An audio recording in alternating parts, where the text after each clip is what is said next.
अस्सलाम वालेकुम क्लास, मेरा नाम है बुरैर और आप देख रहे हैं हमारा चैनल टीचर टेक्नीशियन। दोस्तों, क्योंकि लॉकडाउन की वजह से सिचुएशन ऐसी हो गई है कि आजकल पढ़ाई की तरफ बिल्कुल बच्चों का रुझान हो नहीं पा रहा और हम लोग तमाम टीचर्स को यही फ़िक्र है कि आगे जो हमारा बैच आने वाला है, अब जो 9 में बैच आने वाला है उसके पास वैसे ही 7 सब्जेक्ट होंगे। यानी अब ज़ाहिर सी बात है सिंध हुकूमत ने हम लोगों को ये कर दिया है कि 9 में 7 सब्जेक्ट होंगे, हमारी बायो कंप्यूटर दोनों शामिल हो सकता है। बाकी ये है कि फ़िज़िक्स, मैथ, केमिस्ट्री तीनों आपको 9 में पढ़ने पड़ेंगे। तो मैंने ये सोचा कि अभी हमारे पास ब्लैक बोर्ड भी नहीं है और काफ़ी सारी चीज़ें नहीं हैं, तो मोबाइल के ज़रिए ही मैं ऐसा कोई लेक्चर तैयार करूँ जो आपको समझने में मदद दे फ़िज़िक्स और आपके जल्दी से जल्दी पढ़ाई कवर करा सके घर बैठ के। तो मैंने ये अपनी स्लाइड बनाई है ताकि हम लोग फ़िज़िक्स को समझ सकें और हम डिफ़ाइन कर सकें कि हम चैप्टर्स में क्या क्या पढ़ने वाले हैं, ताकि हम लोगों की थ्योरी का सेक्शन एटलीस्ट क्लियर हो जाए, क्योंकि फ़िज़िक्स का ज़्यादा पोर्शन थ्योरी पर डिपेंड करता है और बाकी 20 नंबर के न्यूमेरिकल्स डिपेंड करते हैं। तो वीडियो की शुरुआत होती है, ये हमारी होती है चैप्टर 1 से, introduction of physics by sir बुरैर। तो हम सबसे पहले बात करते हैं कि हम इस चैप्टर में क्या क्या पढ़ने वाले हैं। अब बात की जाए तो लर्निंग ऑब्जेक्टिव, हर चैप्टर का एक लर्निंग ऑब्जेक्टिव होता है। अगर जिस जिसके पास बुक है, अगर अपनी फिजिक्स की बुक खोल के देखता है, चाहे वो 9 का स्टूडेंट है या 10 में भी फिजिक्स पढ़ाई जाएगी। 10 में तो सारे चैप्टर इंक्लूड होंगे 1 से लेकर 19 तक, लेकिन सिर्फ 9 क्लास में 10 चैप्टर इंक्लूड होंगे जो हैं 1 से लेकर 9 तक और चैप्टर 11। अब हमारे ऑब्जेक्टिव उस बुक में साफ साफ लिखे हुए हैं कि इस चैप्टर को पढ़ने के बाद आपको क्या सीखने को मिलेगा, कि आप इस चैप्टर के पढ़ने के बाद क्या एबिलिटी चाहते हैं, कि क्या एबिलिटी आप में बढ़ती है, कि इस चैप्टर क्या क्या डिफ़ाइन कर सकते हैं। जैसे कि अगर मिसाल दें लाइट के चैप्टर की, तो लाइट के चैप्टर में हम लोगों ने अगर पढ़ लिया है लाइट का चैप्टर, तो हम लोग ये डिफ़ाइन कर सकते हैं कि लाइट का प्रोपोगेशन क्या होता है, वो लीनियर होती है, उसकी प्रॉपर्टीज़ डिफ़ाइन कर सकते हैं कि वो रिफ्लेक्ट भी करती है, रिफ्रैक्ट भी करती है, इस तरह की तमाम प्रॉपर्टीज़। तो ये हमारे होते हैं ऑब्जेक्टिव एक चैप्टर के। अब चैप्टर नंबर 1 जो हमारा इंट्रोडक्शन ऑफ फिजिक्स है, उसमें हम क्या डिफ़ाइन करने वाले हैं कि हम लोगों का what is physics and its types, कि फिज़िक्स क्या है, उसकी कितनी टाइप्स से होती हैं। सही है। दूसरा हमारा ऑब्जेक्टिव है important of physics in daily life, कि फिज़िक्स हमारी डेली लाइफ में कहाँ यूज़ होती है, हम लोग फिज़िक्स को किस जगह यूटिलाइज़ कर रहे हैं और किस जगह यूटिलाइज़ करके हम और अच्छा बना सकते हैं अपनी ज़िंदगी में। फिर teaching of Islam and science, कि इस्लाम और साइंस के हवाले से फ़िज़िक्स क्या कहती है या फ़िज़िक्स में क्या बयान किया गया।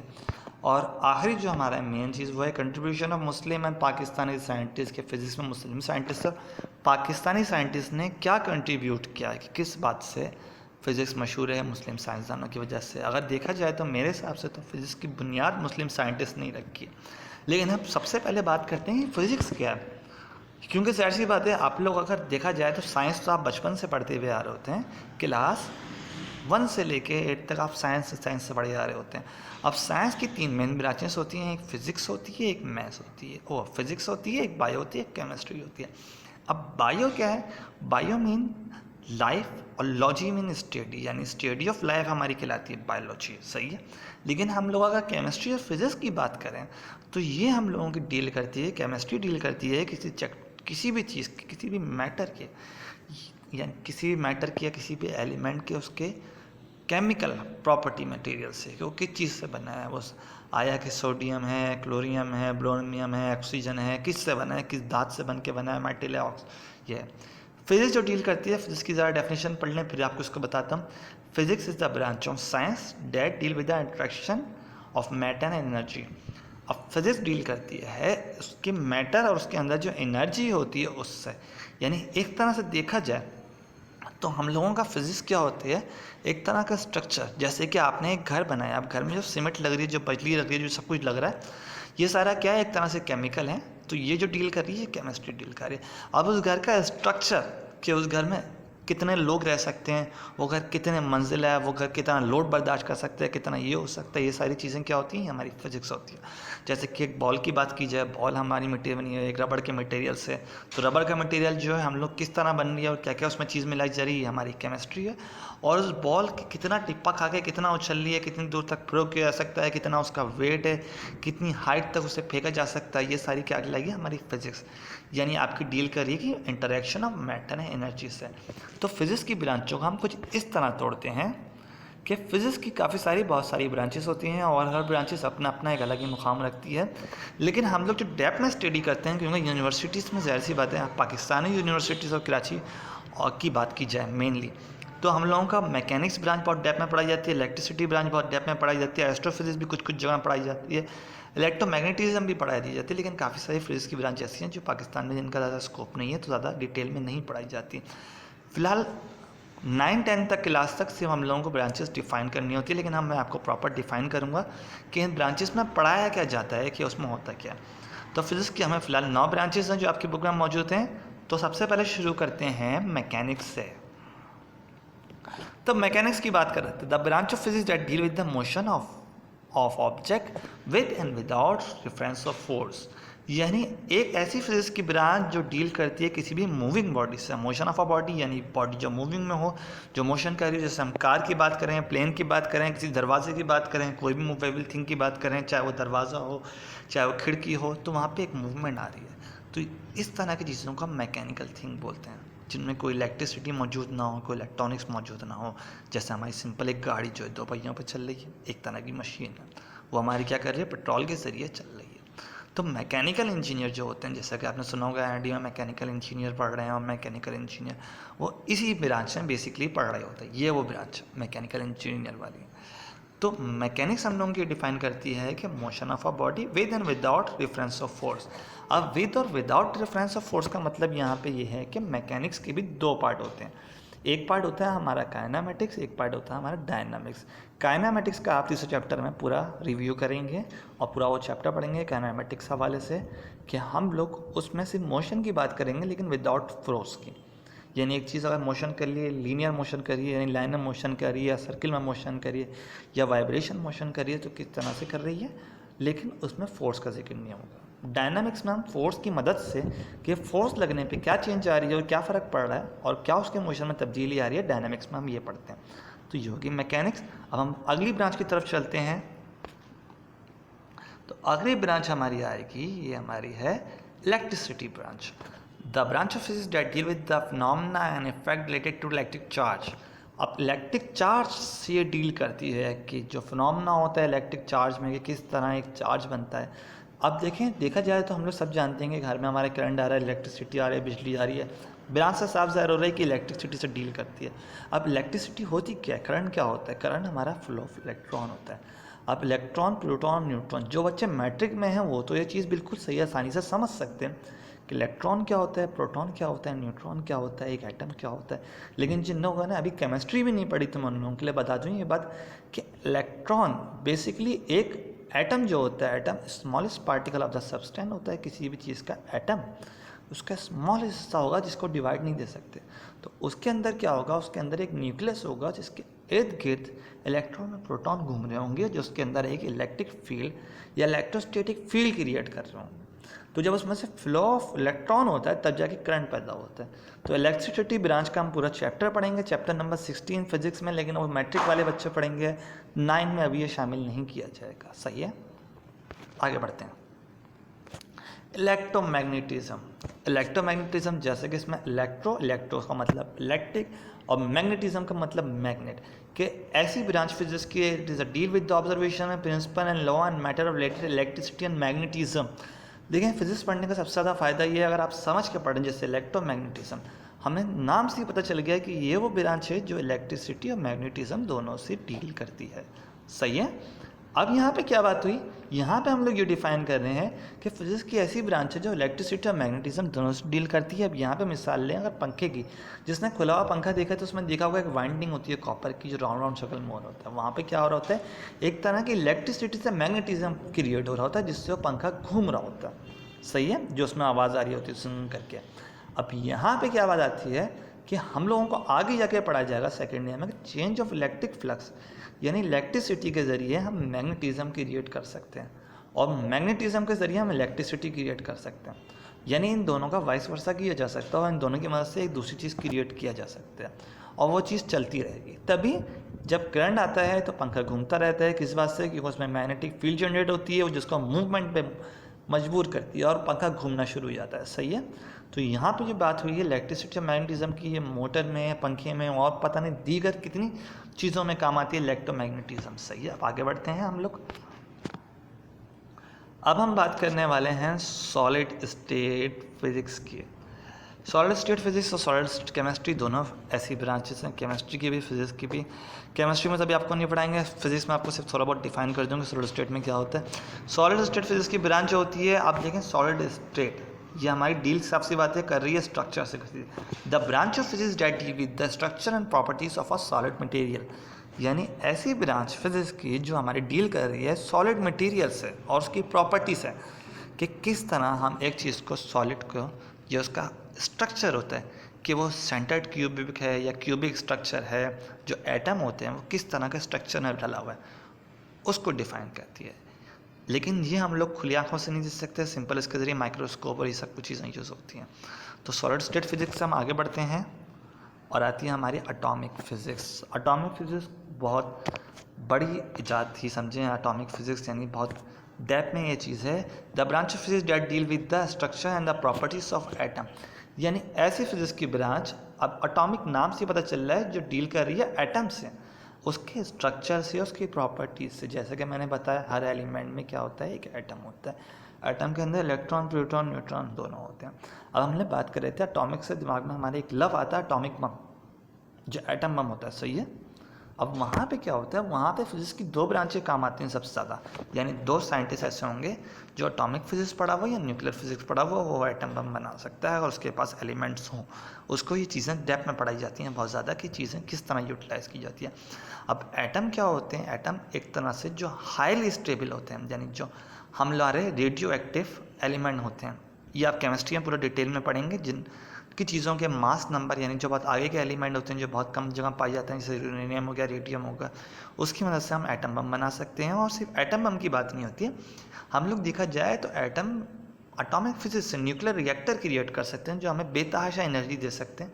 वो एनर्जी हम लाइट की फॉर्म में भी इस्तेमाल कर सकते हैं, उस एनर्जी को कन्वर्ट भी कर सकते हैं, लेकिन हम लोग पाकिस्तान में इसको यूटिलाइज़ नहीं करते और हम लोग एटॉमिक फिजिक्स का बहुत ही पीछे छोड़ देते हैं। पाकिस्तान में सिर्फ इलेक्ट्रिसिटी, मैग्नेटिज्म, मैकेनिक्स, इस पर ध्यान दिया जाता है। अब इसकी अगली ब्रांच जो है, यानी ये समझ में आ गई होगा आपका, ये ऐसी ब्रांच है जो एटम से डील करती है, एटम के स्ट्रक्चर और प्रॉपर्टीज से, कि एटम में क्या चल रहा है, किस तरह उसको हिलाया जा सकता है, किस तरह उसकी स्टेबिलिटी लाया जा सकता है, किस तरह अनस्टेबल किया जा सकता है, किस तरह एटम बम में बम्बार्टमेंट होती है। ओके, हम अगले वाली ब्रांच की तरफ चलते हैं। अब अगली ब्रांच है हमारी nuclear physics. Nuclear physics a branch of physics that deal with the structure and properties and reaction of the nuclear of atom. हाँ, अब देखें बात मैंने क्या की थी एटम की। अब एटम के अंदर सबसे ज़्यादा मेन जो चीज़ होती है वो होता है न्यूक्लियस। न्यूक्लियस के गिर्द तमाम इलेक्ट्रॉन और प्रोटॉन घूम रहे होते हैं, जैसे सूरज के गिर्द तमाम दुनिया, तमाम सैयारे घूम रहे हैं ना। अब घूमने की भी उनकी एक वजह है, दुनिया सूरज के गिर्द क्यों घूम रही है, और एक फिक्स डिस्टेंस से घूम रही है, और हमेशा उसी सर्किल को क्रिएट करती है, जो हमारे 365 दिन होते हैं, हमेशा उसी चक्कर में होते हैं। तो अब यहाँ पे बात यहाँ पे यह आ रही है कि ऐसा क्यों होता है, क्योंकि वहाँ पे ग्रेविटेशनल फोर्स होती है। तो इसी लिहाज से जब एटॉमिक फिजिक्स की बात आती है, तो एटॉमिक फिजिक्स में भी ऐसे ही बताया था कि एटम होता है, और न्यूक्लियर फिजिक्स में न्यूक्लियस होता है, एटॉमिक के अंदर जो सेंटर होता है, जिसकी वजह से इलेक्ट्रॉन प्रोटॉन घूम रहे होते हैं। ये वो चीज़ है कि ये डील करती है प्रॉपर्टीज से, स्ट्रक्चर से, और रिएक्शन जो न्यूक्लियाई में हो रहा है एटम के, उससे। यानी ये भी एक तरह के एटम्स के या फिर एटॉमिक बम में ये सब चीज़ें काम आती हैं। और भी इसकी बहुत सारी वो है, न्यूक्लियर रिएक्टर में काम आती है, और भी बहुत सारी एनर्जी क्रिएट कर सकते हैं। अगली ब्रांच की तरफ चलते हैं, प्लाज्मा फिजिक्स। प्लाज्मा के बारे में आपको क्या बताऊं। प्लाज्मा के लफ्ज़ ही लोगों को बहुत सुन के अजीब सा लगता है, क्योंकि इसके बारे में ज़्यादा टीचर जानते भी तक नहीं होते हैं, और सिर्फ इसकी डेफिनेशन पढ़ा के चले जाते हैं कि प्लाज्मा फिजिक्स ये होती है, हाइड्रोजन पार्टिकल से डील करती है। मेनली क्या है plasma physics, the branch of physics we deal with the property of highly ionisation atom forming a mixture of very nuclei और इलेक्ट्रॉन। यानी फिजिक्स की वो ब्रांच जो हमारी हाईली आयोनाइज एटम से बात करती है, यानी डील करती है। अब हाईली आयोनाइज एटम्स क्या होते हैं, देखा जाए तो प्लाज्मा को हम लोग फोर्थ काइंड ऑफ मैटर समझते हैं। फोर्थ काइंड ऑफ मैटर का मतलब ये होता है, बेटा देखो हमने ज़िंदगी में 3 तरह के मैटर पढ़े हैं। एक हमने पढ़ा है कि सॉलिड होता है मैटर, लिक्विड होता है या गैस होता है। या तो वो सॉलिड फॉर्म में होगा, जैसे लोहा, लकड़ी, कुछ भी हो, या लिक्विड फॉर्म में होगा, जैसे पानी हो गया, तेल हो गया, कुछ भी हो गया, या गैस की फॉर्म में हो गया, एयर होगी, स्मोक हो गया, कुछ भी हो गया, ETC, सही है। लेकिन चौथी जो चीज़ आती है, फोर्थ काइंड, वो हमारी खिलाती है प्लाज्मा के। एक चीज़ को अगर हाईली आयोनाइज कर दिया जाए, जैसे उसमें जे कि एक चीज़ को हीटअप किया जाए, वो सॉलिड से लिक्विड में चेंज हो गई, लिक्विड से आपकी गैस में चेंज हो गई, गैस को भी आयोनाइज किया जाए, तो आपकी चीज़ अगर आती है प्लाज्मा के फॉर्म में। अब कुछ चीज़ों को प्लाज्मा समझा जाता है, जैसे स्टार, मून, ये सब समझा जाता है कि प्लाज्मा मटेरियल है। वैसे तो वो सॉलिड भी है, लेकिन वो कुछ जो है प्लाज्मा भी समझा जाता है। तो इसकी डिटेल बहुत कम ही लोगों का पता होती है। और बाकी ये है कि बहुत ही लंबी ब्रांचेस में पढ़ाई ख़त्म होने वाली ना चीज़ है। अगर प्लाज्मा फिज़िक्स के बारे में जानना हो तो मेरी नज़र में इससे पूरी लेक्चर्स देखें, वीडियो देखें, क्योंकि प्लाज्मा फिज़िक्स बहुत ही अच्छी चीज़ है और बहुत गहराई वाली चीज़। अगर आप इसके अंदर जाएँ तो आगे बढ़ते हैं। हमारी आ रही है बायोफिज़िक्स भी एक तरह से देखा जाए दुनिया में बहुत यूज़फुल थिंग है फिज़िक्स की ब्रांच में, क्योंकि बायोलॉजी और फिज़िक्स दोनों का कम्बिनेशन होती है बायोफिज़िक्स या बायोकेमिस्ट्री। अब बायोफिज़िक्स का एप्लीकेशन क्या है? The branch of physics that deal with the application of physical method and explanation to the biophysics system and structure. यानी बायोफिज़िक्स फिजिकल मैटर और एक्सप्लेनेशन ऑफ बायोफिज़िक्स सिस्टम और structure से deal कर रही है हमारी। जैसे कि आपने सुना होगा कि रोबोटिक हाथ, जैसे मैकेनिकल आर्म होते हैं, हम लोगों की मैकेनिकल लेग भी होती है। फिल्मों में देखा होगा आपने, अमेरिका मूवीज़ में देखा होगा, और भी हर काफ़ी सारी जगह देखा होगा। या एक रोबोटिक आई बना ली जो आँख की मदद से आप तस्वीरें देख सकते हैं। तो यहाँ पे क्या हो रहा है, वो बायोलॉजी को इस्तेमाल करते हुए अपना फिज़िक्स भी इस्तेमाल कर रहे हैं कि एक मशीन बनाए जो बायोलॉजी से जुड़ी हुई हो, यानी इंसानी लाइफ से भी जुड़ी हुई है, इंसानी लाइफ को भी मदद दे और एक तरह से इलेक्ट्रॉनिक्स या इलेक्ट्रिक का मतलब पार्ट भी हो, फिज़िक्स का पार्ट भी हो। तो इसी तरह इसमें बहुत ज़्यादा तरक्की कर रही है। और देखा जाए जितनी सारी हमारी बायोफिज़िक्स में जितनी सारी मशीनें बन रही हैं, ब्लड प्रेशर नापने वाली, ये नापने वाली, वो नापने वाली, जितने हमारे बीपी के हो गए, शुगर के हो गए, तो एक तरह से बायोफिज़िक्स की एग्जाम्पल है कि यहाँ पे आपकी फिज़िक्स भी लग रही है और आपकी बायोलॉजी भी लग रही है। ओके, अब फिज़िक्स की आखिरी ब्रांच की तरफ चलते हैं जो हमारे निसाब में शामिल है, वो है हमारी astrophysics. Astrophysics a branch of physics that deal with the study of physics of astronomical body. अब देखिए नाम से पता चल रहा है एस्ट्रोफिज़िक्स यानी एस्ट्रोनॉमिकल बॉडी। एस्ट्रोनॉमिकल बॉडी जो स्पेस साइंस में हमारी देखा जाए और ट्रैवल कर सके। अब एस्ट्रोफिज़िक्स पाकिस्तान में इतना इसका स्कोप नहीं है, लेकिन अगर देखा जाए नासा वासा या फिर कैनअप वैनअप में इसका थोड़ा बहुत समझा जाता है। अब एस्ट्रोफिज़िक्स में क्या डिफाइन होता है कि हमारी जो आसमान से बाहर की दुनिया है, यानी हमारी जो खला हो गई या स्पेस हो गया, उसमें हम लोग किस तरह सर्वाइव कर सकते हैं, किस तरह मदद कर सकते हैं, या वहाँ पे क्या क्या इंस्ट्रक्शन होती है, यानी सामने आपको पूरी दुनिया से बाहर का बारे में पढ़ना है। सही है। अगर बात की जाए गैलेक्सी की, तो गैलेक्सी हमारी इतनी बड़ी होती है कि हम दुनिया को बिलियन बार मिलाएं तो हमारी एक गैलेक्सी होती है, और गैलेक्सी को बिलियन बार 2-3 बार बिलियन बार मिलाएं तो हम लोगों का होता है एक जाके लोकल। और ऐसे लोकल को भी हम बिलियंस बार बनाए, मिलियंस नहीं बिलियंस बार बनाए, तो ये हमारा ऑब्जर्वेशन एरिया है। यहाँ तक साइंस टेक्नोलॉजी कर चुकी है कि साइंस अपनी टेक्नोलॉजी में आगे निकल चुका है कि हम लोगों का ऑब्जर्वेशन एरिया इतना बड़ा है कि उसमें कई कायनातें आ जाएँ। सही है। उसके बाद नीचे भी कुछ फिज़िक्स की ब्रांचेस दी हुई हैं जो हमारी लो टेम्परेचर फिज़िक्स है, पार्टिकल फिज़िक्स, ऑप्टिकल फिज़िक्स के बारे में हम चैप्टर 13 में पढ़ेंगे, और एस्ट्रोफिज़िक्स है, इसके बारे में भी डिटेल में पढ़ेंगे। लेकिन यहाँ ब्रांच ऑफ फिज़िक्स ख़त्म हुई। अब अगली तरफ चलते हैं कि इसके बाद हम लोगों ने क्या बोला था। हम लोगों ने बात की थी कि फ़िज़िक्स हमारी डेली लाइफ में कहाँ काम आती है। अब अगर देखा जाए तो मैंने बता दिया क्या, हम लोग अगर करंट यूज़ कर रहे हैं, बिजली चला रहे हैं, तो वो भी फिज़िक्स है। सही है। अगर हम लोग बाइक चला रहे हैं, हम लोग पानी की मोटर चला रहे हैं, हम लोग दरवाज़ा खोल बंद कर रहे हैं, तो ये सब भी एक फिज़िक्स के ज़रिए हो रहा है। अगर कोई चीज़ नीचे गिर रही है, कोई चीज़ उछल रही है, तो उसमें भी ग्रेविटी लग रही है। अगर हम चल रहे हैं तो चलने में भी एक फ्रैक्शन यूज़ हो रहा है। मैं जो इवन बोल रहा हूँ तो इसमें भी एक साउंड है, ये भी एक फिज़िक्स है। फिज़िक्स की हमारी ये टाइप है कि हम फिज़िक्स को साउंड के बारे में भी पढ़ेंगे कि साउंड किस तरह क्रिएट होता है। हम लोगों को सबसे पहले पता करना चाहिए कि साउंड किस तरह क्रिएट होता है। साउंड क्रिएट होता है एक वाइब्रेटिंग बॉडी से।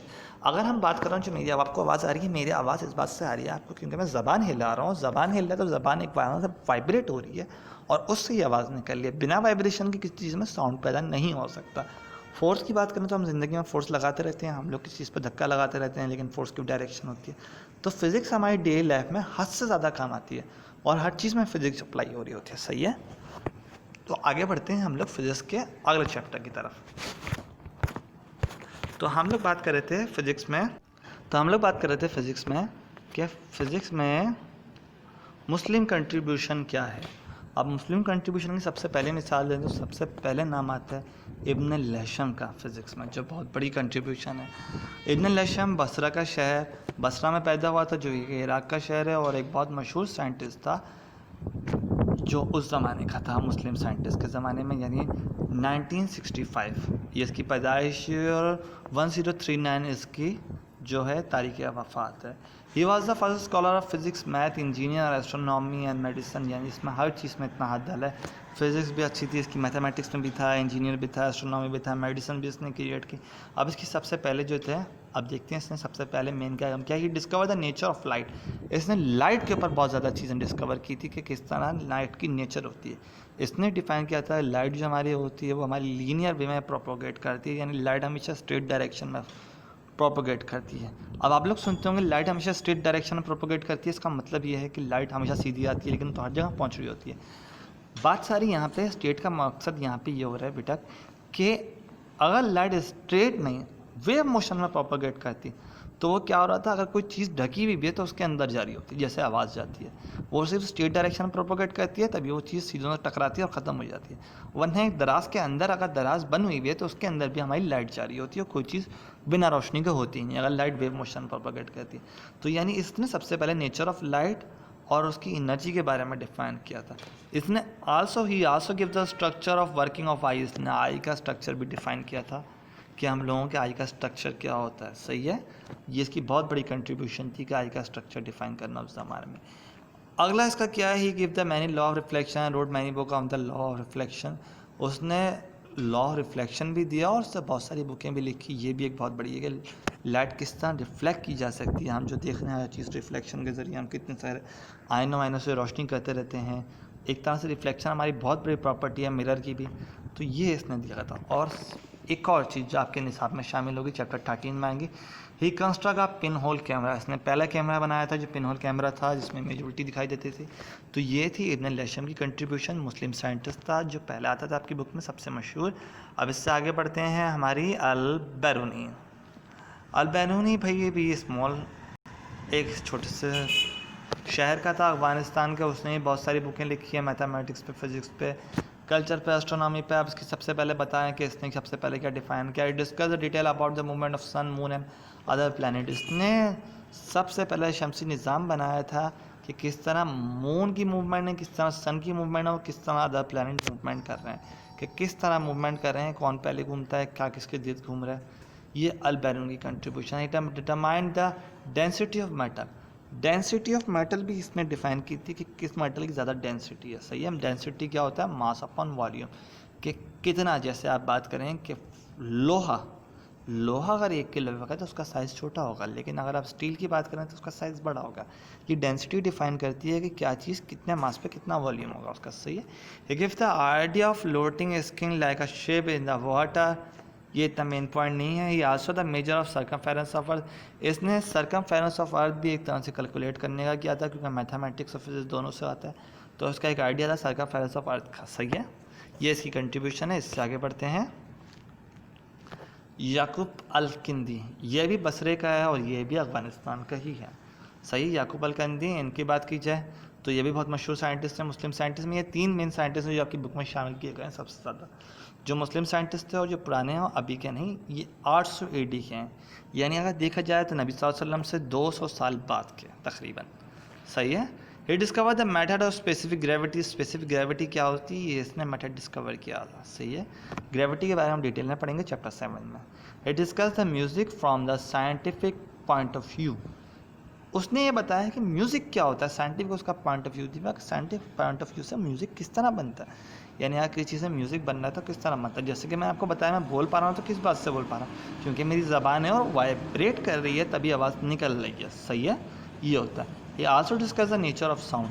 अब जाहिर सी बात है जिसने म्यूज़िक का बता दिया कि म्यूज़िक का पॉइंट ऑफ व्यू क्या होता है, वही डिस्कस कर सकता है कि नेचर ऑफ साउंड। यानी इब्न लैशम का देखा जाए तो इब्न लैशम में हमारी कंट्रीब्यूशन की सारी रिफ्लेक्शन और लाइट के ऊपर, इसने जो कंट्रीब्यूशन किया याकूब अल-किंदी ने, ये हमारी कंट्रीब्यूशन की साउंड के ऊपर। अब हम आगे बढ़ते हैं अपने मुस्लिम साइंटिस्ट अब्दुस्सलाम। अब्दुस्सलाम की अगर बात की जाए तो ये पाकिस्तानी से लोग अच्छी तरह जानते हैं कि अब्दुस्सलाम, डॉक्टर अब्दुस्सलाम पाकिस्तान में देखे भी गए हैं, जिंदा भी थे ये माशाल्लाह से। और बाकी इन लोगों ने सबसे पहले इनका जो अवार्ड मिला था GUI, grand unification theory. He was a Nobel prize in physics for his work on GUI, grand unification theory. Abdus Salam का जो मेन आता है ये आपके MCQs में ही होता है कि अब्दुस्सलाम ने क्या चीज़ बनाई या फिर GUI के फुल फॉर्म क्या। सही है, ग्रैंड यूनिफिकेशन थ्योरी। इनके ये कंट्रीब्यूशन बहुत मशहूर है। दूसरी कंट्रीब्यूशन मशहूर जो है इनकी, establish the international centre for theoretical physics at the टिरेशियन इटली। इन लोगों ने एक इंटरनेशनल थ्योरेटिकल सेंटर बनाया था फिजिक्स का, जहाँ पे सब चीज़ें होती हैं। और ये बहुत मशहूर साइंटिस्ट थे, पाकिस्तान के गिने चुने साइंटिस्टों में से ये एक हैं, जिनका नाम पूरी दुनिया में मशहूर है पूरे।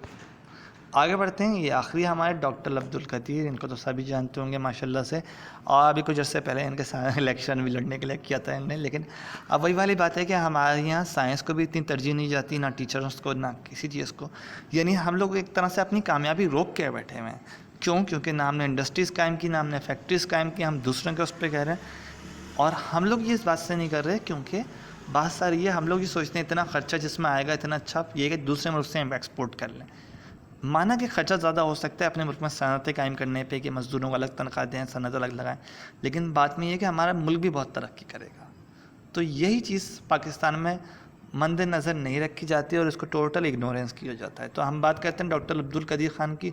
डॉक्टर अब्दुल कदीर ख़ान 1 अप्रैल का पैदा हुए 1936 भोपाल के शहर में, इंडिया में, क्योंकि उस वक्त पाकिस्तान बना नहीं था। इनकी कंट्रीब्यूशन क्या है भाई? इनकी कंट्रीब्यूशन ये है कि पाकिस्तान जो न्यूक्लियर पावर है वो इनकी वजह से, जो पाकिस्तान के पास जो एटम बम है ना, वो डॉक्टर अब्दुल कदीर की वजह से, और बहुत बड़ा नाम है इनका, यकीन माने पाकिस्तान में। अब सबसे पहली कंट्रीब्यूशन बात है, contribute the making of Pakistan in a nuclear state, यानी पाकिस्तान को न्यूक्लियर स्टेट बनाने में इनका हाथ है। सबसे पहली बात डॉक्टर अब्दुल कदीर ख़ान, सही है। The famous engineers research laboratory, यानी ERL, engineering research laboratory, has now name as doctor Abdul Qadeer Khan research laboratory. ये फेमस इंजीनियरिंग लेबॉर्ट्री थी जिसका नाम बदल के अब डॉक्टर अब्दुल कदीर ख़ान रख दिया है। किस बात से? कि इन्होंने इतना काम किया फिज़िक्स के हवाले से, और इन्होंने एक तरह से न्यूक्लियर वेपन जो क्रिएट किया, बहुत बड़ी बात थी उस ज़माने में कि पाकिस्तान को न्यूक्लियर पावर बना लेना। तभी पाकिस्तान के बारे में, इनके बारे में एक और लाइन जो लिखी हुई है, आखिरी line, he has been awarded to Hilal Imtiaz by government of Pakistan. तभी गवर्नमेंट ऑफ पाकिस्तान ने हिलाल इम्तियाज़ जैसे तमगे से नवाजा। सही है। यहाँ पे हमारा चैप्टर 1 ख़त्म होता है। चैप्टर 1 में आपके कोई न्यूमेरिकल नहीं है, लेकिन चैप्टर 3 से आपके न्यूमेरिकल शुरू होंगे। न्यूमेरिकल का भी मैं सोच रहा हूँ कि अलग वीडियो बना के डालूंगा, लेकिन पहले मैं सोच रहा हूँ थ्योरी कंप्लीट करें। और मेरा टारगेट ये है, अगर आप ये 10-15 मिनट की वीडियो देखते हैं और आप याद कर पाते हैं, तो आपको इंशाल्लाह आपके चैप्टर की पूरी थ्योरी क्लियर हो जाएगी। इसमें थ्योरी लिखी हुई है, आप ये पॉइंट टू पॉइंट नोट्स बना के भी याद कर सकते हैं, जैसा आपको बेहतर लगे। लेकिन साथ साथ मैं आपसे आखिरी में ये सवाल पूछता हूँ, आपने पूरा चैप्टर पढ़ लिया है, तो मुझे ये बताएं कि सबसे पहले लॉ ऑफ रिफ्लेक्शन किसने दिया था? ये मुझे कमेंट सेक्शन में बताइएगा या मुझे मैसेज कीजिएगा कि लॉ ऑफ रिफ्लेक्शन किसने इंट्रोड्यूस करवाया था? याकूब अल-कंदिनी है, मूसा अल-ख्वारिज़मी ने, अल-बिरूनी है, इब्न लैशम ने। अब दूसरा part, dash contribute to making Pakistan as the nuclear state. Pakistan को न्यूक्लियर स्टेट बनाने में किसका हाथ था भाई? डॉक्टर अब्दुल कदीर का, डॉक्टर अब्दुल सलाम का, अल-बिरूनी का, इब्न लैशम का। अब laser is a field of dash. Laser किसकी फील्ड से बिलोंग करती है? Nuclear physics, astrophysics, solid state physics या एटॉमिक फिजिक्स? और आखिरी मेरा सवाल ये है कि GOT यानी इसकी फुल फॉर्म क्या है? मैंने आपको इस स्लाइड में बताया हुआ, अगर आपने स्लाइड गौर से पढ़ी तो आप ये चारों सवाल के जवाब आसानी से दे सकते हैं। जब मैं अपनी क्लास में पढ़ाऊँगा तो ये सवाल पूछे जाएंगे। सही है। तो शुक्रिया, यहाँ पे इस लेक्चर ख़त्म होता है। बाकी आप लोगों से यही है कि चैनल को लाइक करें, वीडियो को लाइक करें, चैनल को सब्सक्राइब करें और बेल आइकॉन को दबा दें, क्योंकि मेरी कोशिश यही है कि भाई 10-15 दिन में मैं फिज़िक्स के जितने चैप्टर निपटा सकता हूँ निपटाऊँ, और जल्दी से जल्दी फिज़िक्स की थ्योरी ख़त्म करवाऊँ, ताकि मेरी तरफ से जिम्मेदारी पूरी हो। बाकी काम आपका याद करने का और समझने का, तो आप मुझसे कमेंट सेक्शन में कुछ भी पूछ सकते हैं। सही है। तो अपना ध्यान रखें। अल्लाह हाफ़िज़। शुक्रिया।